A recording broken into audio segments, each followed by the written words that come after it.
नमस्कार, मी ज्ञानदा कुलकर्णी. सध्या आपण बघतोय की भारतीय बाजारात रुपया हा सातत्याने घसरताना दिसतो. अगदी आपण पाहिलं की 90.78 इतका ऐतिहासिकरित्या हा रुपया घसरलेला आहे. याचं कारण काय असू शकतं बरं? तर सध्या आपण पाहतोय की भारतीय बाजार आणि अमेरिकन बाजार याच्यामध्ये असंख्य उलाढाली होत आहे. त्यातच ट्रेड अग्रीमेंट म्हणजे भारतीय आणि अमेरिकन बाजार यांच्यामध्ये जे अग्रीमेंट होणार होतं, यांच्यामध्ये जो प्लॅन ठरला होता तो अजूनही आपण पाहतोय की टॅरिफ्सच्या कारणांमुळे जास्तीत जास्त तो लांबत चाललेला आहे. याच्यामुळे भारतीय बाजारामध्ये एक प्रकारचा तणाव निर्माण झालेला आहे आणि याच कारणामुळे भारतीय बाजार आणि भारतीय रुपया हा अमेरिकन डॉलरच्या तुलनेमध्ये घसरत चाललेला आहे.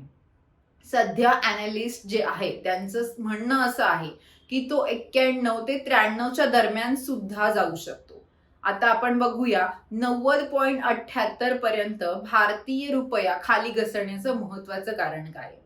तर सगळ्यात महत्वाचं कारण आहे टॅरिफ्स. जे भारतावरती लावले गेलेले टॅरिफ्स आहेत त्या कारणामुळे भारतीय रुपया हा सातत्याने घसरत चाललेला आहे. जितका अमेरिकन डॉलर हा अधिक अधिक स्ट्रॉंग होत जातो, त्यांचा जो अमेरिकन इकॉनॉमी म्हणतो आपण ती अधिक अधिक स्ट्रॉंग होत जाते, तितकं भारतीय रुपया हा खाली खाली घसरत जातो. याचं सगळ्यात महत्वाचं कारण म्हणजे इम्पोर्ट आणि एक्सपोर्ट मधला जो फरक आहे, जी तफावत आहे, त्याच्यामुळे हा परिणाम भारतीय रुपयामध्ये होतो. आता आपण हे लक्षात घेऊया की US ट्रेड डील जे आपण म्हणतोय त्याच्या व्यतिरिक्त अजून काय काय कारण आहेत. US ट्रेड डीलच्या संदर्भात आपण पाहिलं तर आतापर्यंत चर्चा आणि बैठकी चालू आहेत, पण अजूनपर्यंत आपण कुठल्याच प्रकारच्या कन्क्लुजनला पोहोचलेलो नाही आहे. त्याच्यानंतर दुसरी गोष्ट झाली ते म्हणजे मेक्सिकोनी 50% टॅरिफ हे भारतावरती लावलेलं आहे. हे पण एक कारण आहे की भारतीय रुपया सातत्याने घसरत आहे. या संदर्भात असं म्हणलं गेलं आहे की प्रिफरेन्शियल ट्रेड अग्रीमेंट हे जास्त सोपं आहे आणि हे घडवलं गेलं तर FTA म्हणजे फ्री ट्रेड अग्रीमेंटला लागणारा जो वेळ आहे तो कमी करून एक खास मेक्सिकोसाठी आपण जर काही ट्रेड डील काही प्रॉपर प्लॅनिंग करू शकलो तर नक्कीच या 50% टॅरिफ मध्ये कमी येऊ शकते. यानंतर अजून एक महत्वाची गोष्ट जी आपण बघतोय ते म्हणजे FIIs इन्व्हेस्टमेंट. FII इन्व्हेस्टमेंट म्हणजे काय, तर फॉरेन इन्स्टिट्यूशनल इन्व्हेस्टर्स. असे जे इन्व्हेस्टर्स जे बल्कमध्ये इन्स्टिट्यूशनल बल्कमध्ये मोठ्या प्रमाणामध्ये भारतीय बाजारामधून भारतीय कंपन्यांचे शेअर मार्केटमधून विकत घेतात. या डिसेंबरमध्ये आपण हे पाहिलं की सातत्याने अगदी 18 बिलियन डॉलर्सचे सेल केले गेलेत, विकले गेलेले आहेत भारतीय कंपन्यांचे शेअर्स. हा एक महत्वाचं कारण आहे की ज्याच्यामुळे आपण पाहतोय भारतीय रुपया सातत्याने खाली घसरतोय.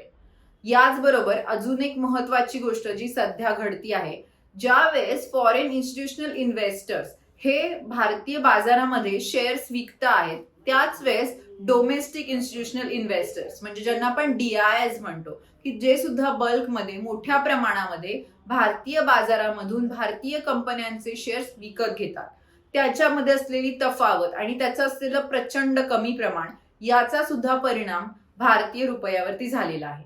आता RBIने 16 डिसेंबर रोजी 5 बिलियन डॉलर्सचा डॉलर रुपी स्वॉप हा करण्याचा योजले आहे.